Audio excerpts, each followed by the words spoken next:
estar em comunidades é algo absolutamente necessário. Então, grupos de pesquisa precisam ser criados, precisam ser pensados, não é?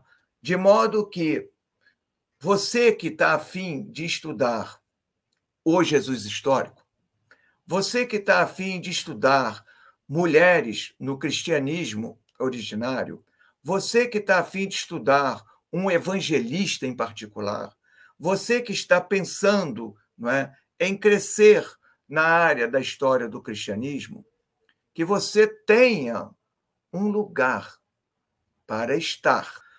Quando a gente pensa e fala em comunidade, nós não estamos dizendo que você tem que sentar com outros colegas e estudarem juntos. Não, não é isso, não. O primeiro passo é sempre você sozinho com teus livros. É sempre você sozinho com revistas. É sempre você. Você tem que dar o passo. Eu sento aqui na minha mesa de trabalho, cercado de livros, né? E digo, bom, eu estou querendo mexer um pouco, falar um pouco sobre por que o movimento de Jesus deu certo após a morte de Jesus. Isso é um tema que eu adoro falar sobre. Adoro. Adoro discutir isso. Concretamente, nós não temos um único documento na antiguidade cristã que explique por que o movimento de Jesus deu certo, né? Mas eu adoro, esse é o tipo de discussão que eu gosto de fazer. Claro que, numa perspectiva religiosa, essa é uma resposta mais fácil de ser dada, né? Uma pessoa religiosa, um cristão bastante religioso, né, dirá, deu certo, porque desde o início esse era um movimento, né, que o próprio Deus impulsionou. Então, por maiores que fossem as pedras que Satanás colocasse no caminho, puxa vida, quando Deus quer, quem é que pode impedir? Então, o movimento deu certo, né, por ser um movimento de Deus e não dos homens. Então, essa resposta, né, que vem muitas vezes respaldada por um discurso de fé, rapidamente dá sentido a uma explicação que nós, cientistas, pesquisadores, ainda não temos muita clareza, ainda não temos muita certeza de como alguma coisa tão periférica, né, ganha a dimensão que ganhou. E 2000 anos depois, está-se aqui falando sobre aquela experiência que começou lá na Galileia há 2000 anos atrás. Então, em resumo, o primeiro passo que eu faço para tentar encontrar elementos, explicações sobre esse dado, né, é sentar e ler. Ler muito. Leio muito, muito, muito, né? Faço inúmeras anotações. E quando eu estou me sentindo seguro, o que eu vou fazer? Eu começo a esboçar tópicos que são absolutamente... Número 1, né? Primeiro passo, eu estou pensando já num artigo. Primeiro passo para poder explicar o movimento de Jesus e o sucesso dele. Então, eu começo a esboçar isso. Começo a elencar autores ali, né? Sou eu sozinho. Não tem ninguém.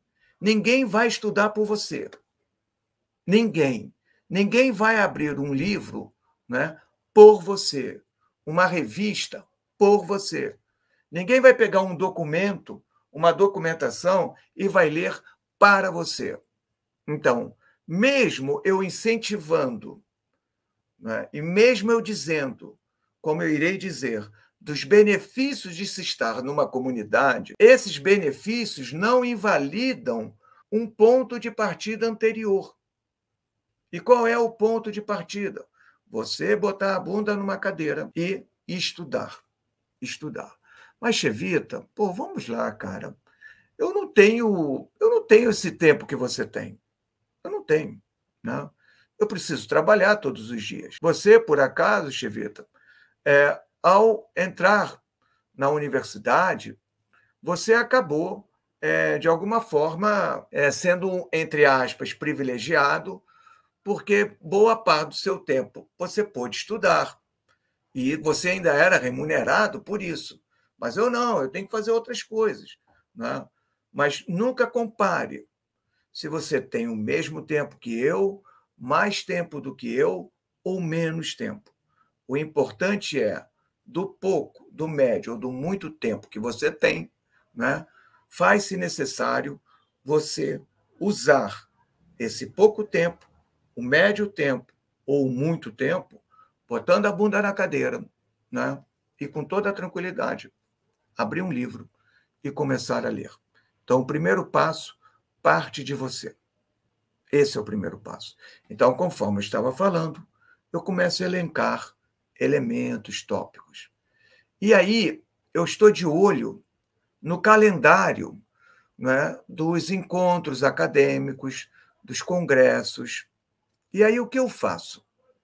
E o que eu sempre fiz, né? Bom, eu esboço lá um conjunto de ideias, nada plenamente fechado, né? Aproveito os convites que eu recebo e vou para esses encontros. Lá tem professores cascudos como eu, tem pesquisadores tão bons ou até melhores do que eu. Lá tem meninos e meninas fazendo mestrado, doutorado. Lá tem muitos graduandos. Lá tem muita gente interessada, não é? E muitas vezes não é nem da área, mas estão lá. E aí eu vou e apresento, começo a apresentar os primeiros resultados daquilo que eu venho fazendo há muito tempo. Por que o movimento de Jesus deu certo? E, ao término, olha que legal, eu começo a ouvir críticas. Eu começo a ouvir sugestões. E aí, não é?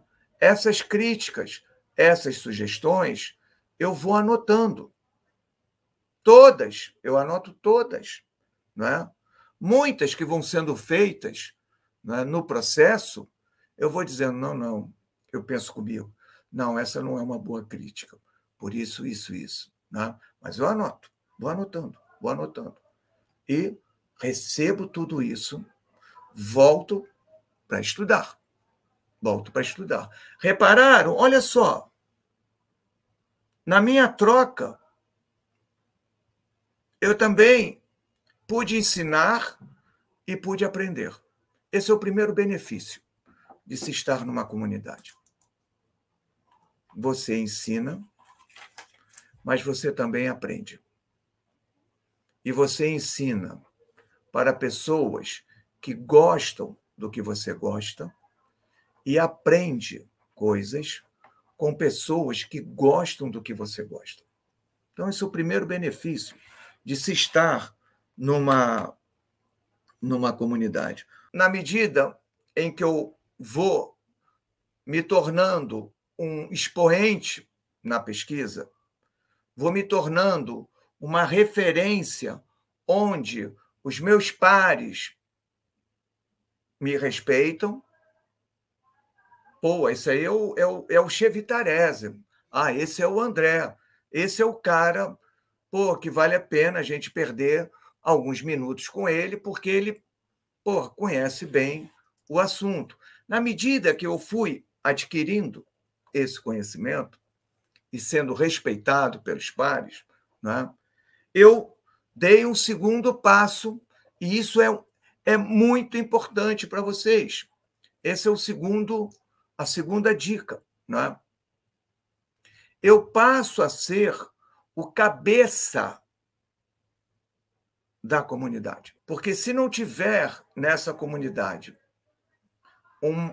uma liderança, um professor, uma professora, alguém, né, calejado já do andar, o que acontece? Nós não criamos uma comunidade.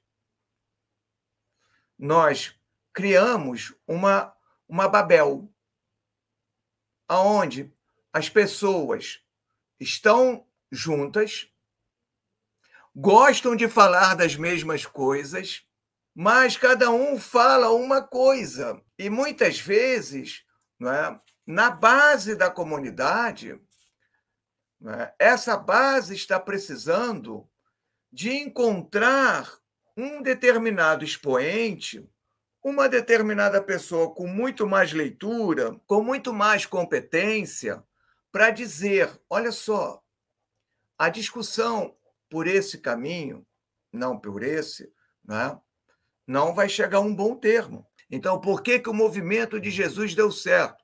Bom, porque o Espírito Santo, desde o início, esteve com o movimento.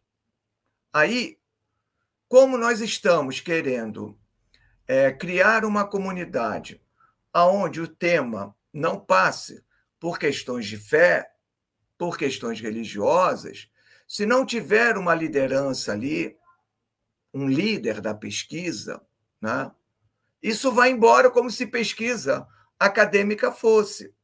Mas, se tem uma liderança legal, ele vai falar: olha só, isso é uma questão de fé. Guarde esse dado dentro de si.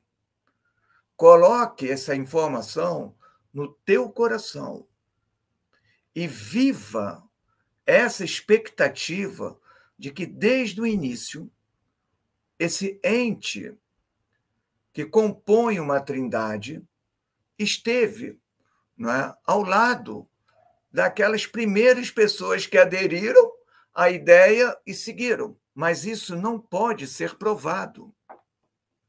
Isso é subjetividade, isso é esperança, isso é fé, mas isso não é pesquisa. Então, você vai começando a corrigir, desde o início, a base. Vai tolhindo determinadas ideias que são incompatíveis com o grupo, com a comunidade.